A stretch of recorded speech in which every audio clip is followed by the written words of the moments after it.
Se tem uma coisa que incomoda os petistas, e muito, são as manifestações do Bolsonaro. E aí eu até falo para vocês, está faltando mais manifestações. Manifestações como a que aconteceu na Avenida Paulista.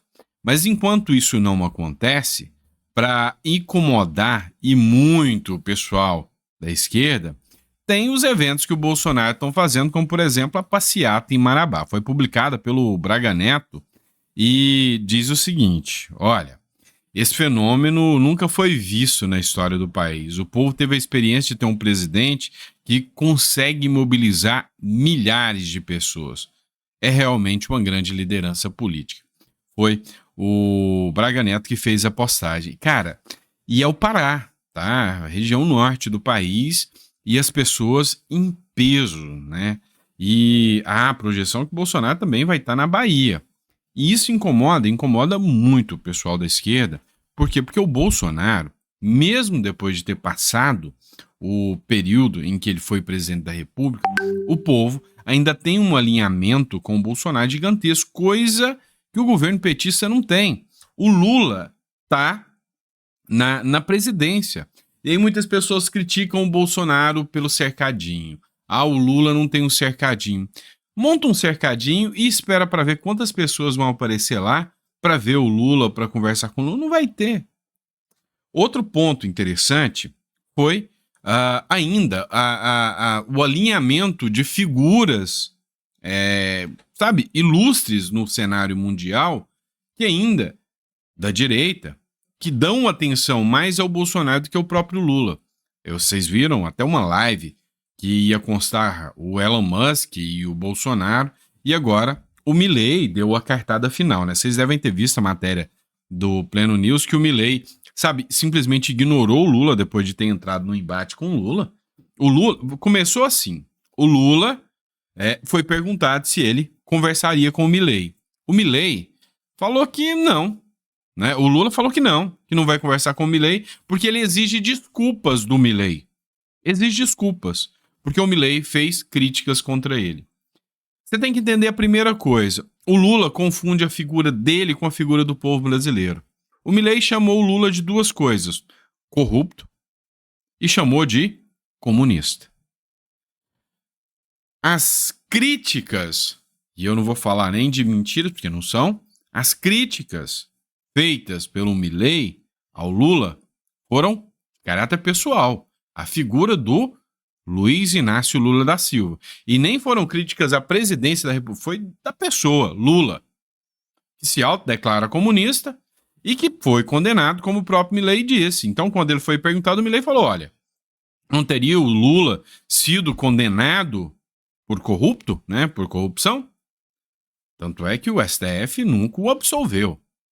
Outra questão é, não seria o Lula um comunista? Então, essa discussão vem criando ali uns empecilhos, porque o Lula, ele personifica nele a figura do Estado inteiro, do país inteiro. Ele acha que fazer críticas ao Lula é criticar o povo brasileiro, mesmo sabendo que o povo brasileiro não está ao lado do Lula. E agora, para gerar mais um conflito ainda, vem o Milei ao Brasil e fala: não, eu não vou nem conversar com o Lula, eu vou direto num evento de direita que vai estar com o Bolsonaro. O Zé Trovão, que fez a publicação, ele escreveu o seguinte: o Milei participará do CEPAC, em Balneário Camboriú, organizado pelo Instituto Conservador Liberal, que é presidido pelo Eduardo Bolsonaro, com a presença de outros nomes da direita latina, como o José Casti. A possível vitória de Trump é vista como uma chance de fortalecer a direita na região. Em uma postagem do CEPAC, Milei declarou que o, abre aspas, inimigo número 1 é o socialismo. Recentemente, ele chamou o Lula de corrupto, de comunista, após Lula pedir desculpas, exigir desculpas por declarações passadas. A falta de resposta às cartas de Milei por parte da diplomacia brasileira indica que ele desistiu de buscar uma relação pragmática com o governo Lula. Pois é, mas não é o único, tá? Então, assim, são várias figuras do cenário internacional que literalmente não querem mais o discurso com o governo petista, tá? Então, são várias figuras.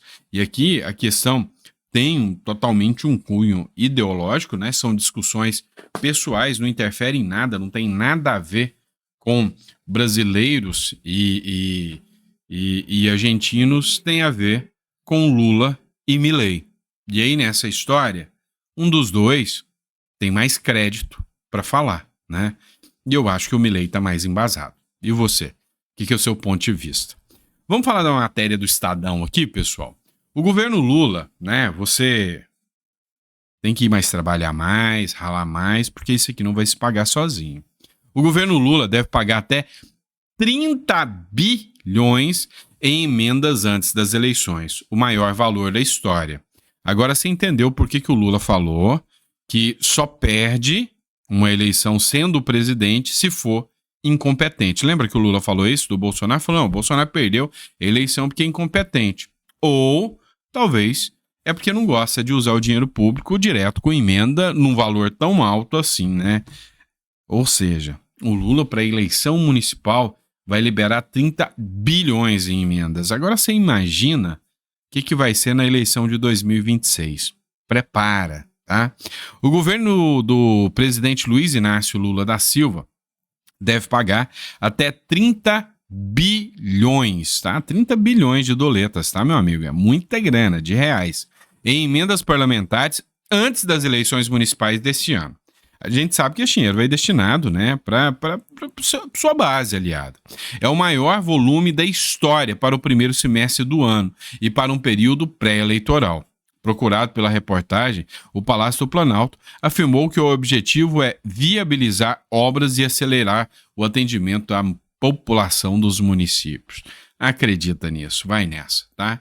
Então, o que a gente sabe muito bem é que o dinheiro público é visto como, sabe, como capim por essa turma, né? Então, assim, não vou falar que é capim porque muitos petistas iam querer comer, mas a verdade que a gente pode falar é que, sabe, o desrespeito ao dinheiro dos nossos impostos é escrachado demais.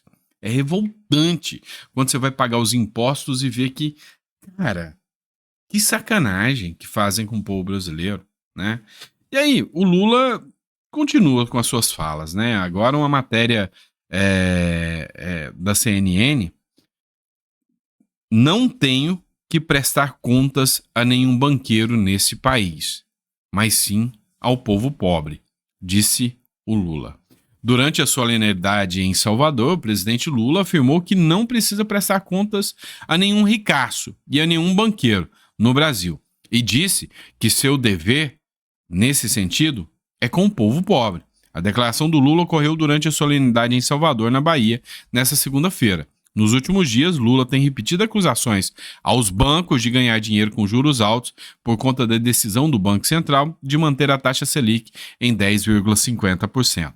O presidente também tem elevado suspeitas de suposto ataque especulativo ao real, o que teria como resultado a alta do dólar, né? Então, assim, Lula já está sob suspeita que essas críticas e esses ataques é premeditado pelo Lula, que ele mesmo tem interesse na alta do real.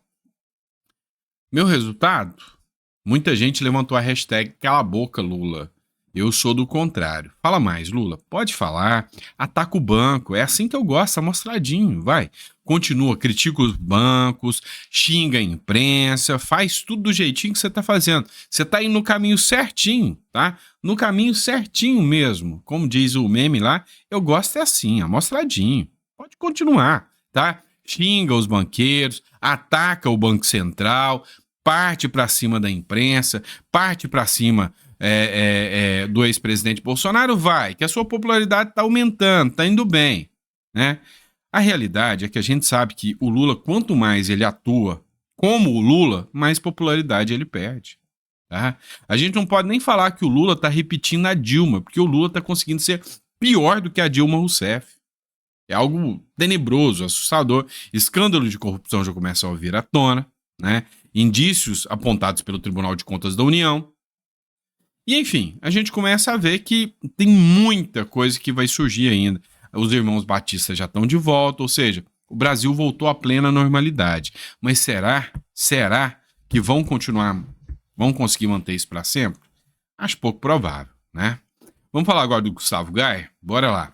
O Gustavo Gaia aciona o Tribunal de Contas da União sobre a viagem do diretor-geral da Polícia Rodoviária Federal ao Gilmar Palusa, tá? O deputado federal Gustavo Gaia, do PL de Goiás, disse nesta segunda-feira que protocolou um pedido conjunto ao Tribunal de Contas da União para que seja investigada uma viagem feita pelo diretor-geral da Polícia Federal, o Andrei Rodrigues. Gaia quer que seja apurada as circunstâncias da ida de Rodrigues a Lisboa. As despesas foram custeadas pela Fundação Getúlio Vargas. Vamos lá. O Andrei Rodrigues é o diretor da Polícia Federal, e o Andrei Rodrigues foi no evento do Gilmar Mendes, o conhecido como Gilmar Palusa, tá? Que foi alvo de críticas por ter sido investido do dinheiro público 1,3 ou mais milhões de reais para um evento do Gilmar Mendes, né, da Universidade do Gilmar Mendes. O problema é que uma parceira da Universidade do Gilmar Mendes é a FGV, que é a Fundação Getúlio Vargas. Eu acho que é do Rio de Janeiro, se eu não me falha a memória, do Rio de Janeiro, a FGV, tá? A sede dela. E aí, essa FGV é investigada pela Polícia Federal. Peraí. Então, o diretor da Polícia Federal recebe dinheiro de uma empresa investigada pela Polícia Federal para bancar a viagem dele para um evento do STF, do Gilmar Mendes. E o Gilmar Mendes é uma figura que já deu liminares favoráveis à Fundação Getúlio Vargas. Esse é o cerne da acusação do Gustavo Gaia. Deu para você entender, né? O Gilmar Mendes é juiz do Supremo Tribunal Federal, já deu sentenças favoráveis ao FGV e vai fazer um evento. O Andrei Rodrigues, diretor da Polícia Federal, tem investigação da Polícia Federal contra Getúlio Vargas. A Getúlio Vargas manda dinheiro para o Andrei Rodrigues ir no evento do Gilmar Mendes. E aí, o Gustavo Gaia fala que isso tudo é muito estranho, mas eu acho que é a impressão dele. O que vocês acham, né? Acho que não tem nada de estranho nisso, não. Vamos lá, vem comigo. Olha só, essa matéria do Metrópolis aqui é uma matéria bem mal intencionada, tá? A Ludmila Lins Grilo, juíza, né? Ex-juíza, ou melhor, foi expulsa, né? Por ter feito críticas pesadas ao Supremo Tribunal Federal. Ela participou de um evento conservador lá nos Estados Unidos. Olha só, eu vou colocar um trechinho aqui dela falando, vou até colocar sem áudio aqui, enquanto eu converso com vocês, porque o vídeo dela é um pouco extenso, eu não vou colocar tudo não, tá? Mas enfim, a Ludmila Lins Grilo, dando aqui, né, uma palestra, ex-juíza dá dicas a golpistas e chama a abolição da democracia de migué. O que ela fala, né, na prática? Ela diz o seguinte, olha, para quem quer fazer manifestação, haja vista a situação atual do Brasil hoje, eu aconselho que todas as manifestações sejam feitas na Avenida Paulista. Até porque, né, na Avenida Paulista não tem a chance deles, porque não tem os prédios dos três poderes, deles articularem e falar que houve um ataque a instituições democráticas. O que, na visão dela, é um tremendo de um migué, que não havia uma tentativa de abolição ao Estado Democrático de Direito. Qual é o nível de má intenção dessa matéria do Metrópolis? O primeiro, o Metrópolis comete até um ato criminoso aqui, ao dizer que as pessoas que estavam ouvindo a palestra da Ludmila Lins Grilo são golpistas, tá? Essas pessoas que estavam lá ouvindo a palestra, o Bolsonaro também participou do evento, acabou falando. Então, a Ludmila Lins Grilo veio, deu o depoimento lá, e a Metrópole está falando que todas essas pessoas aí são golpistas. Então, na acusação deles, todos participaram do 8 de janeiro, alguma coisa assim.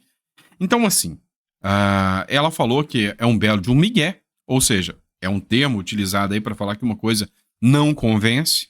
E, cara, ela não é a única. Vai falar também que o Marco Aurélio de Mello, ex-ministro do Supremo Tribunal Federal, tá dando migué, né? Porque ele também falou que não está convencido de que o que aconteceu no 8 de janeiro foi uma tentativa de golpe. Eu mesmo, tá, tenho críticas demais ao 8 de janeiro, mas a configuração dos crimes que foram imputados pelo STF para as pessoas pegarem 17 anos de prisão não me convence. o devido processo legal não me convence. Que aquilo foi um golpe de Estado não me convence. Foi uma depredação, baderneira, não me convenceu. E eu, uma pessoa que estudou direito, que passou na ordem, que tem o condão de fazer interpretação das leis, eu tenho o direito de questionar. E ela é uma juíza. Agora você acha que um repórter tem mais qualificação para dizer que ela sabe ou não sabe do que ela está falando? Aí vocês estão de brincadeira, né? Então, matéria tendenciosa, sim, muito tendenciosa. E aí, vacilão do Metrópolis aí, tá? Bora lá, outra matéria que eu trago para vocês aqui, matéria do Luiz Bassi, tá? Um influenciador, o John Vlogs, não conheço o John Vlogs, mas ele ficou meio revoltado, né? Com o quê? Com o que nós já estamos revoltados há muito tempo, com o silêncio da mídia, sobre a alta do dólar, sobre as queimadas, o silêncio da mídia sobre tudo que vem do PT, né? Mas dá uma olhada aí no vídeo que foi publicado pelo Luiz Bassi. Só para lembrar para você, dólar já tá chegando quase a 5,70, viu? Essa mídia brasileira falando que o dólar tá chegando em R$6, eu não tô vendo essa mídia, tá abafando o quê, meu Brasil? O dólar tá batendo 6, a gente não tá em pandemia, que isso? O que tá acontecendo? Do dia pra noite, 10, 15 centavos subindo aí, cadê a mídia, cadê a Globo? Cadê todo mundo? Ah, Jornal Nacional travando, mostrando, tinha momentos que tava, né? Agora ninguém fala nada. Rapaz, o que tá acontecendo?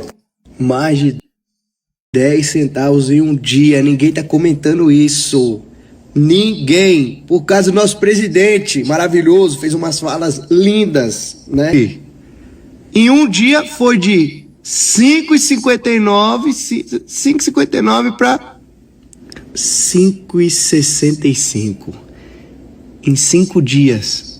Não, um mês, vai. A gente tava com 5,20 e foi para 5,66. Na pandemia, a gente chegou nisso. Mas tinha uma pandemia, né? Essa mídia brasileira falando que o dólar...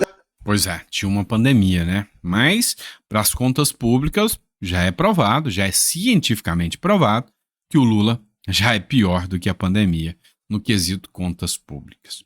Vou trazer para vocês agora um vídeo da Damares Alves fazendo aí algumas críticas sobre a última decisão do Supremo Tribunal Federal. Dá uma olhada e, assim, a comparação dela é muito interessante, né? Para você que está aí na sua casa, às vezes você quer entender o que o STF decidiu. Você já viu esse pacotinho que está na mão dela, esses pacotinhos de condimentos? Pois é, esse pacotinho tem 10 gramas. O STF entendeu que um traficante pode entrar com 4 pacotes desse de condimento e ele não é traficante, ele é só um usuário, tá? Dá uma olhada na matéria aí com a Damares. 10 gramas de tempero. Aqui tem 10. Eu quero dizer para vocês que 40 gramas de maconha são 4 saquinhos como este aqui. Mas eu quero falar para vocês sobre a lei não retroage no tempo para prejudicar o réu. O que é isso? Lembram das saidinhas que nós aprovamos aqui no Congresso Nacional, o fim das saidinhas? Pois bem, o fim das saidinhas não vale para quem está preso. O fim da saidinha só vai valer para aqueles que forem presos daqui para frente, daqui para trás. Todo mundo que está preso continua tendo direito à saidinha. Mas a decisão do Supremo Tribunal sobre a maconha vai valer lá para trás, porque a lei pode retroagir no tempo. Uma decisão como esta pode retroagir no tempo para beneficiar o réu. O que eu quero dizer para vocês? Que muita gente que está presa na cadeia por causa de maconha vai para a rua. Segundo especialistas, serão milhares de pessoas que estão presas lá por causa de maconha que vão para a rua. Quer dizer, a saidinha não vale, mas a liberação da maconha vale. É o ordenamento jurídico brasileiro. Isto é grave demais. O Supremo Tribunal pensou nisto? Pois é, pensou. É óbvio que ele pensou. E esse era o intuito, é colocar os presos por tráfico nas ruas. Tanto é que a Sâmia Bonfim, deputada do PSOL, entrou com pedido de anistia para traficantes, as pessoas que usam, ou melhor, traficantes não. Agora, com a nova visão, não são traficantes, são usuários que compartilhavam, né, o produto em troca de dinheiro. Pois é, um país desse não tem como dar certo, né? Eu brinco que aqui o poste faz xixi no cachorro e acho que eu vou ter até que atualizar essa frase, porque essa aí já tá ultrapassada, tá muito pior, né? Aqui o poste faz xixi e ainda bate no cachorro depois e sai chutando o coitado, de tão louco que é esse Brasil aqui, né? Fazer o quê, né? E, enfim, por fim, mas não menos importante, a gente trata muito de economia aqui, nós estamos aí com o dólar batendo a casa dos 5,70 já tá chegando lá. E o real, hein? O real que vem se desvalorizando é uma das moedas que mais perdeu valor no mundo, né? Graças às decisões equivocadas aí do nosso digníssimo governo. Mas tá completando 30 anos, tá fazendo aniversário. E o Demétrio, da Globo News, hein? Olha só que ultimamente eu tô te sacaneando, eu tô fazendo você olhar a Globo News e gostar de alguns comentários. O Demétrio, ele perguntou, mas por que o governo Lula não fez uma cerimônia oficial sobre os 30 anos do Plano Real? Por que ele não quer acabar com a polarização? E aí o Demétrio, ele foi cirúrgico, ele falou, olha, o Plano Real foi criado ali, Itamar Franco, Fernando Henrique, e foi colocado em prática. Sabe por que o PT não defende hoje o Plano Real? Porque o PT foi contra. O PT foi contra o Plano Real, falou que quem queria criar o Plano Real queria vender o país, queria estragar o país, e foi um dos melhores planos econômicos do mundo, tá? Do Brasil foi o melhor. Resolveu o problema da inflação. Agora volta o PT para destruir o Plano Real. E aí o Demétrio falou, ó, se não fosse o Plano Real, os programas e as políticas públicas que o próprio PT implementou ali, Bolsa Família, dentre outros, nunca seriam possíveis, porque a inflação vinha em status galopante, igual aconteceu lá na Argentina, tá? E aí o que eu tenho para dizer para vocês? O Demétrio tá certo. O Lula, no mínimo, deveria fazer uma cerimônia, no mínimo, deveria fazer uma menção parabenizando o Plano Real. Mas como é que você vai parabenizar alguém que você tá batendo nela? Não dá. O Lula tá humilhando o nosso real. Aí fica difícil de parabenizar, né? Afinal, né? A coisa não tá indo bem. Não é isso? Fechou, pessoal? Obrigado, tá? Ó, daqui a pouquinho a gente tá de volta com mais um editorial para vocês. Então, 7 horas da noite, tô de volta, esperando vocês para mais um bate-papo. Fechou? Abraço, fique com Deus e até o próximo.